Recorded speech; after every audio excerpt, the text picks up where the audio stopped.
Para jamaah maulid, ya intinya makan ini sebenarnya ya. Itu yang pokok, itu acara itu makan.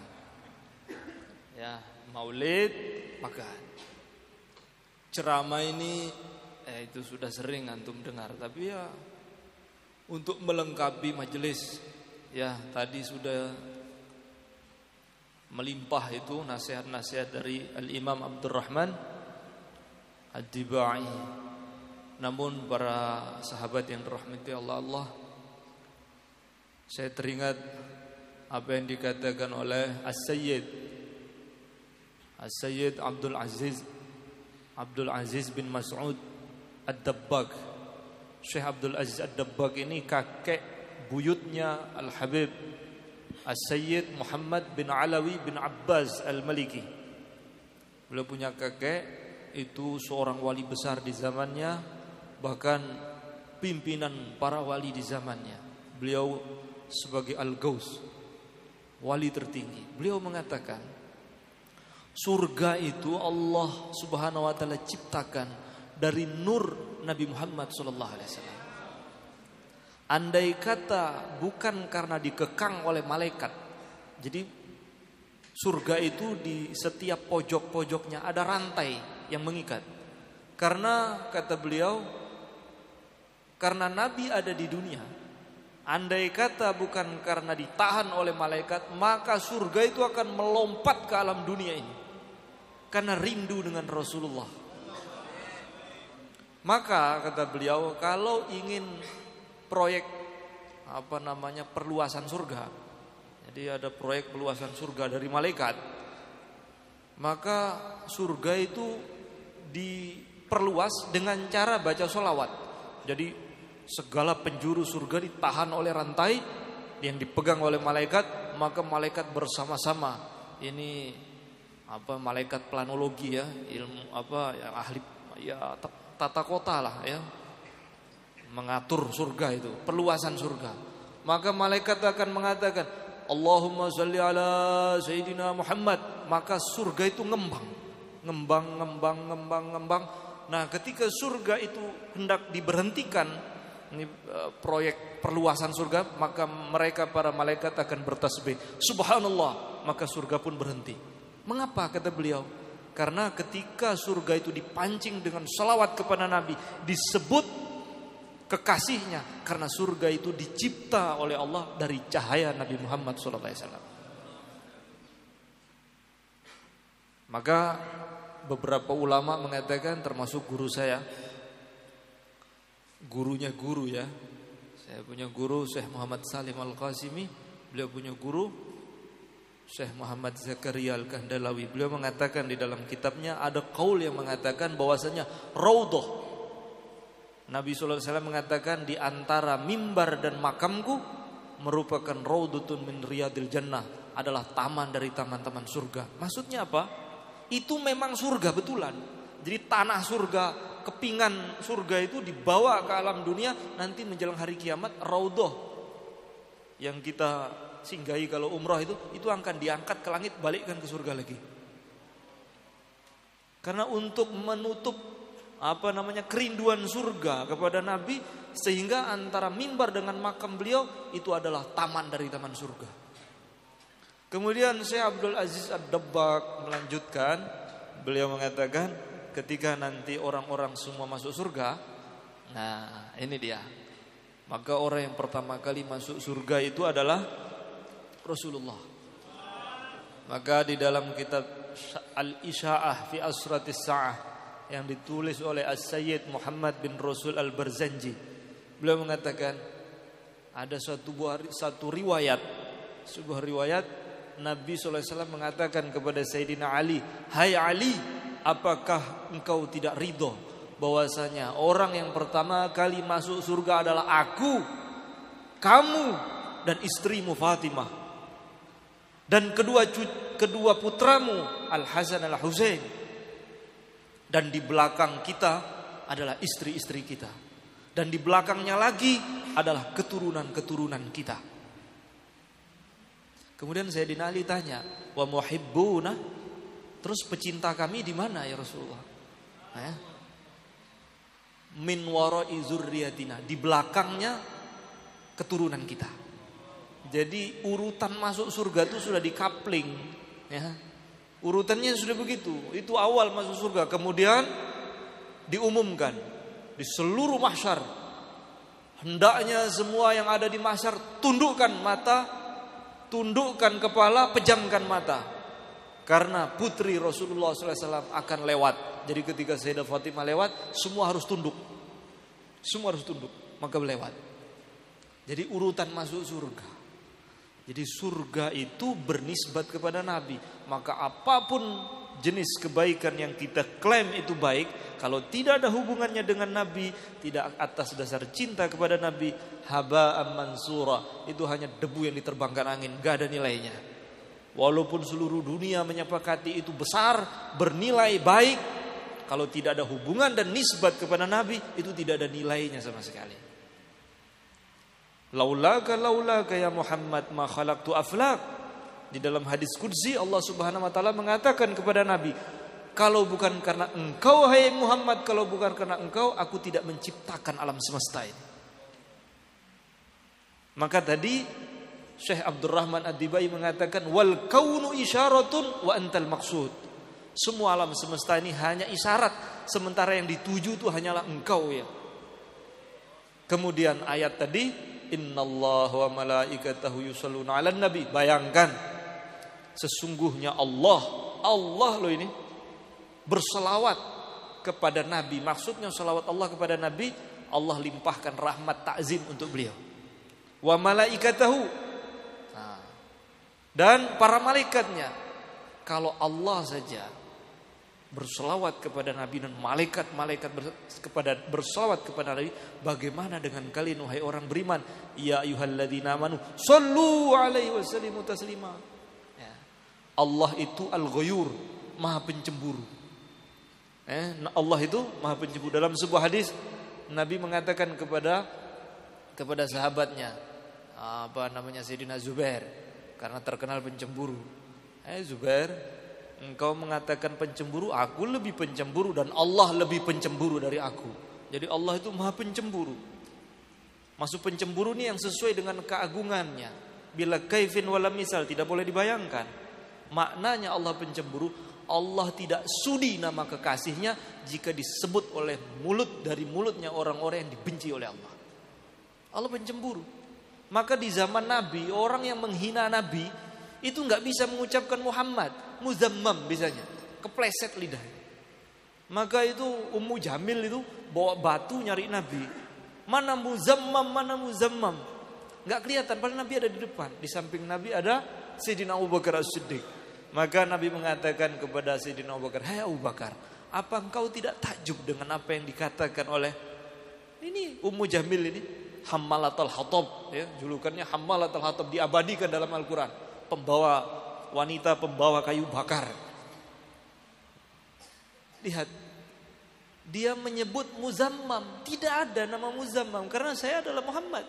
Allah jaga nama baik saya, nama saya tidak bisa disebut oleh mereka. Maka di akhir zaman pun begitu. Orang yang tidak mampu berselawat kepada Nabi, selawat ngumpul begini bid'ah katanya. Ya.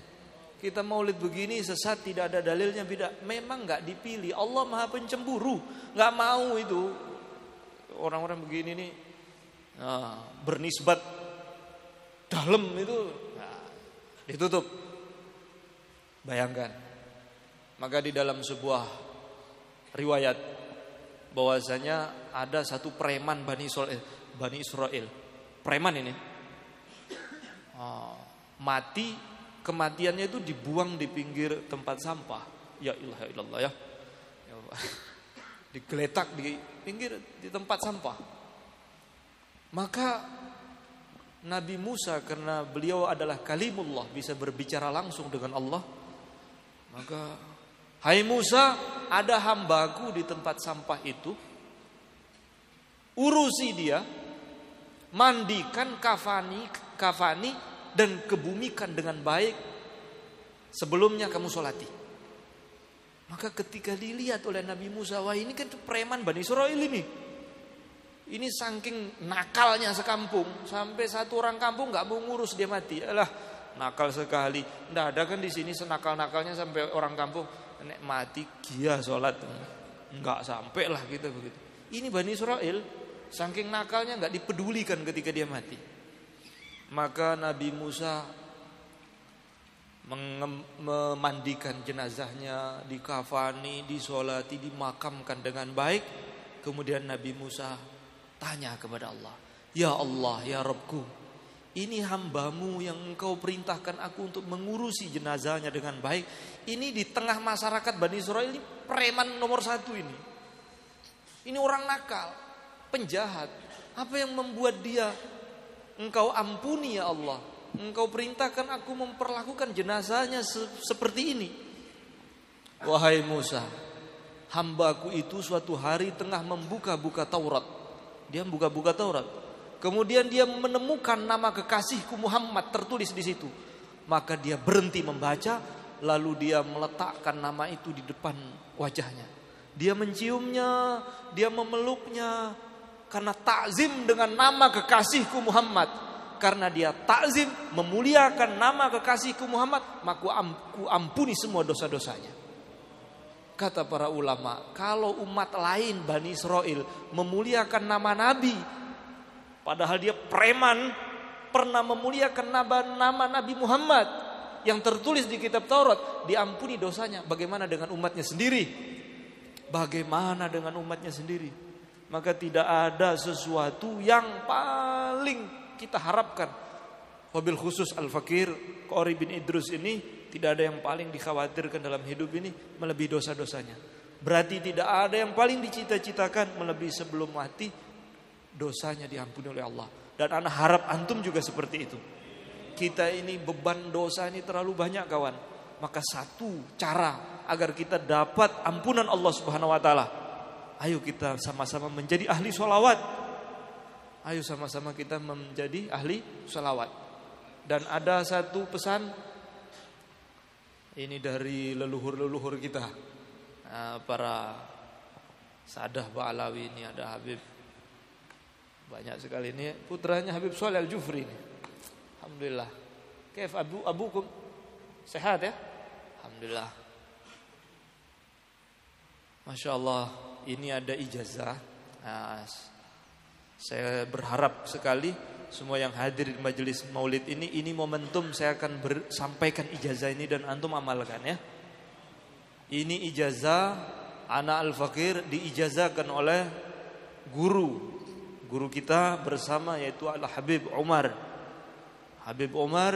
bin Muhammad bin Salim bin Hafid. Beliau mengijazahkan kepada Al-Fakir ketika di Hadramaut. Beliau mengijazahkan kitab datuknya, yaitu kitab Minhatul Ilah Bittisal bi Ba'dil Auliyah. Di situ ada 600 lebih guru yang diijazahkan kepada Al-Fakir yang terkandung dalam kitab tersebut. Dan beliau mengatakan, ajaztuka qira'atan wa ta'amulan. Kamu boleh, saya ijazahkan boleh membaca dan mengamalkan seluruh isinya. Kemudian di situ ada ijazah dari Habib Umar dari ayahnya, yaitu Habib Muhammad dari ayahnya, yaitu Habib Salim bin Hafid. Habib Salim bin Hafid itu dari gurunya Habib Muhammad bin Muhsin Al-Attas. Beliau mengijazahkan baca selawat 100 setiap hari. Caranya baca satu ayat, innallaha wa malaikatahu yusholluna 'alan nabi ya ayyuhalladzina amanu shallu 'alaihi wa sallimu taslima. Baca sallallahu ala Muhammad sallallahu ala Muhammad sallallahu ala Muhammad sallallahu ala Muhammad 100 kali.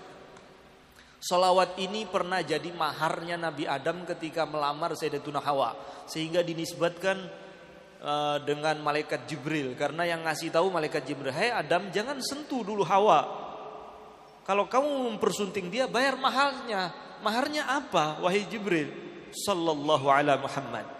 Itu maharnya Nabi Adam. Dan siapa yang istiqomah membaca salawat ini setiap hari 100, maka dia tidak akan mungkin bisa dibenci oleh orang baik. Yang bisa benci dia hanya orang munafik. Dan orang yang mengamalkan sholawat ini, Allah akan buka 70 pintu rahmat di dalam hatinya. Hingga orang kalau ngelihat dia tuh sayang gitu. Dan selalu membawa keberuntungan. Ada orang tuh apes, baru keluar sebentar pecah ban motor. Nambal sebentar tilang polisi. Habis kena tilang jalan lagi hilang fulus. Waduh, sial ini, kurang sholawat orang ini.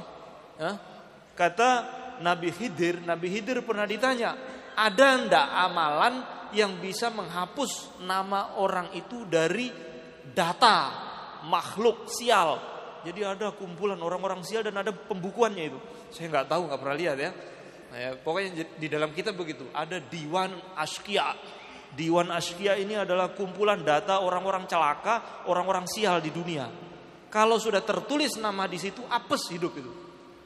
Nah, gimana cara menghapus nama itu, ada nggak? Kata Nabi Allah Khidir, ada satu. Orang-orang yang ahli sholawat itu langsung dihapus. Kalau kebetulan ada nama dia, terhapus langsung. Dan yang mengijazahkan kepada Al-Fakir, dan juga dari jalur lain dari kakek Al-Fakir, ya, Habib Muhammad bin Ali Al-Khirid Sahibul Gurar. Beliau menyantumkan dalam kitabnya Al-Wasail Asy-Syafi'ah sanad sampai kepada Nabi Khidir terkait selawat ini. Ya, ajaztukum jami'an. Ya, antum amalkan, tafadhol kawan. Tidak ada cara kita selamat di akhir zaman ini melebihi banyak selawat sudah. Itu sudah, pegang baik-baik. Kemudian ada juga ijazah satu lagi, ini bagi yang banyak utang ya, yang banyak sakit itu loh. Wajah antum jangan murung terus lah, ya. Senyum teruslah. Semenjak hari ini udah senyum ya. Ya, seperti Habib Anis itu loh, Habib Anis bin Alwi, ya, bin Ali bin Muhammad bin Husain Al-Habsyi Solo itu ahlul ibtisamah. Apa aja senyum ngelihat wajahnya sejuk sekali Habib Anis. Masya Allah. Nah, kalau antum ingin menjadi ahlul ibtisamah, amalkan sholawat ini. Ana Al-Fakir sama sanadnya dari Habib Umar bin Hafid, Habib Umar dari ayahnya Habib Muhammad dari ayahnya lagi yaitu Habib Salim bin Hafid bin Syekh Abu Bakar bin Salim. Beliau dari gurunya Al-Habib Abdurrahman bin Muhammad Al-Masyhur.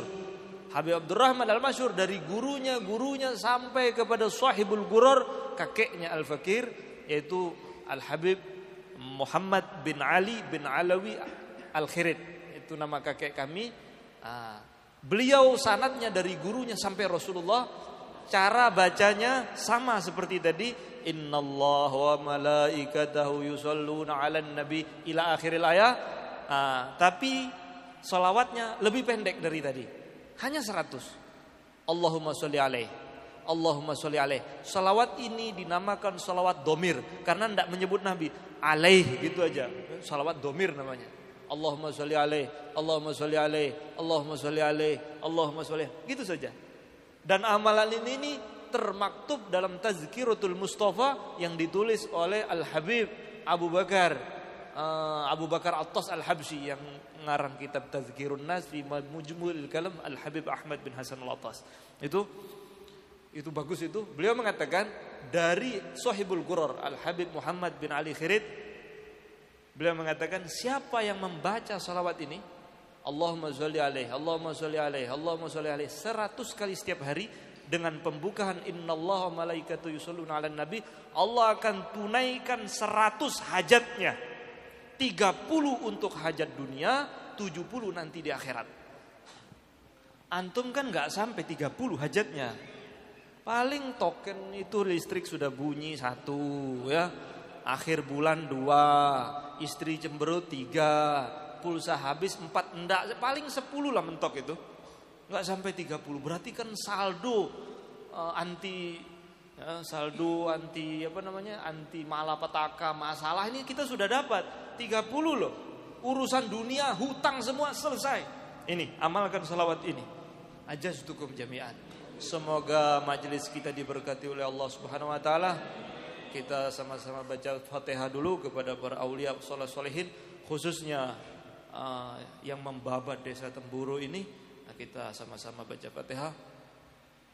Al-Fatihah khusus nilai Habibil Azam Sayyidina Rasulullah Muhammad ibn Abdullah wa jami ahli baitihi wa ashabihi wa ummahatil mu'minin wa jami' zurriyyatihi summa ila jami' arwahi awliya'illah min masyariqil ardi wa magharibiha barriha wa bahriha khususan awliya'ut tis'ah fi ardi Jawa summa jamil habaib bani Alawi fi ardi Jawa wa jamil alam summa khususan ila muassis هذه القرية والمعهد في تنبورو الشيخ محمود بن صديق النقشبندي وولده شيخ أزير طيفور عبد الله أصوله وفروعه ومن ينتسب إليه ثم خصوصا إلى مشايخنا ومشايخنا إلى رسول الله صلى الله عليه وسلم خصوصا الحبيب أبو بكر بن محمد بن عمر السقاف الصافي ثم خصوصا حبيب علي بن محمد بن حسين الحبشي ثم خصوصا حبيب محمد